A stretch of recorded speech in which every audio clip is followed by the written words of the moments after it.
Days after the US Supreme Court abolished federal protections for abortion rights, the building is flanked by protesters from both sides. Abortion kills children! Each chanting to drown out their opponents as politicians do the same on TV. What I would say is this was wonderful news in the defense of life. This court has lost legitimacy. They just took the last of it and set a torch to it. As the country's debate on reproductive rights goes global, many world leaders have now condemned the move.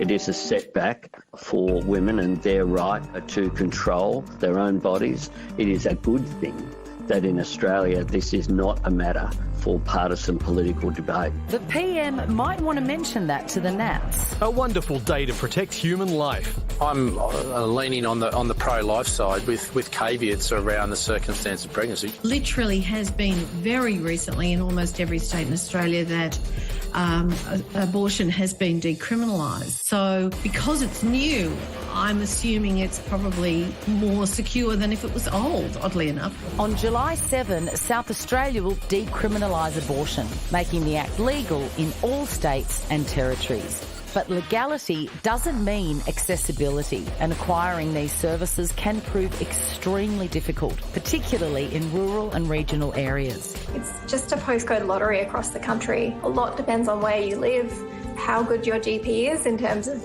are they a prescriber of medical abortion? Are they willing to support you to access an abortion elsewhere if they can't provide it themselves? Experts say more progress needs to be made. And as Australia watches what's unfolding in America, many are wondering what effects their changes will have here. This news on Roe v Wade has sparked a lot of doom and gloom in the media. The more fear that we spread, the more we give power to that negativity. Unfortunately, it'll give heart to people who would like to impose their will and their religious belief on women's bodies. But I think it will also have an equal and opposite effect. You know, we have to fight. My body, my choice! Minister for Women Katy Gallagher joins us now. Senator, politicians traditionally will refrain from commenting on the domestic politics of other countries. That's not happening this time. Everyone seems to be making their feelings clear. Why do you think that is? Well, I think, thanks for having me on the show. I should start by saying that. Look, I think this is such a matter of such significance. The court decision in the United States, it has been the subject of a lot of division and public interest, and obviously there's a lot of people interested in abortion law reform and the rules that regulate abortion here in Australia. So it is, I think it's one of those things. Certainly I've been asked to comment on and express my views, and I know lots of women around the country have. Minister, you said today that this decision in the US serves as a warning for us. Why?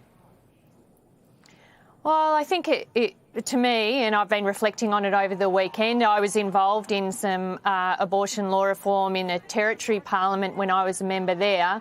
It's a reminder of how hard we've had to fight to have in place access to safe and legal abortion for women in this country, and also the vigilance that's required to make sure that we continue to ensure that we are able to provide women with those options if they need it and if they're able to in discussions with their doctor.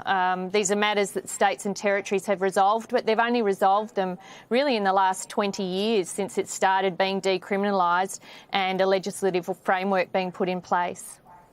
Senator, we heard in that package there that there's an issue for access, particularly in regional Australia.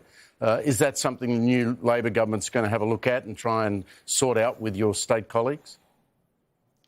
Well, I think absolutely there's an issue around access to health services more broadly in regional and rural Australia. I think issues around access to health service for women are front and centre of that, and looking at ways that we can ensure people are able to access the health services they need where they live, and if not, get referral to those places at an affordable cost to them is really important, and it's something that I know my colleague Mark Butler will be working on and consulting with stakeholders in the health sector around.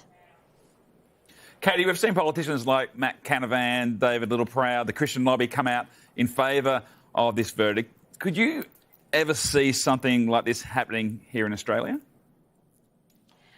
Well, I think it's not unusual that people in politics have different views on this. I mean, in the Labor Party, for example, a position on abortion is subject to a conscience vote, so people are able to vote with their conscience and not be bound by a position. So it's not unusual that there are a difference of opinion.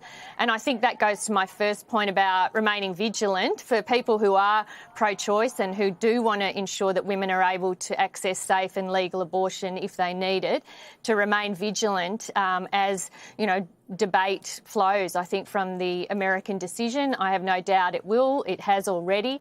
And those who believe in pro-choice or who are seen as pro-choice need to remain vigilant. But I would also say it's not unusual that there are people with different views on this matter, and it's no surprise that people with different views within the parliament. Senator, thank you very much for your time tonight. Thanks very much for having me on.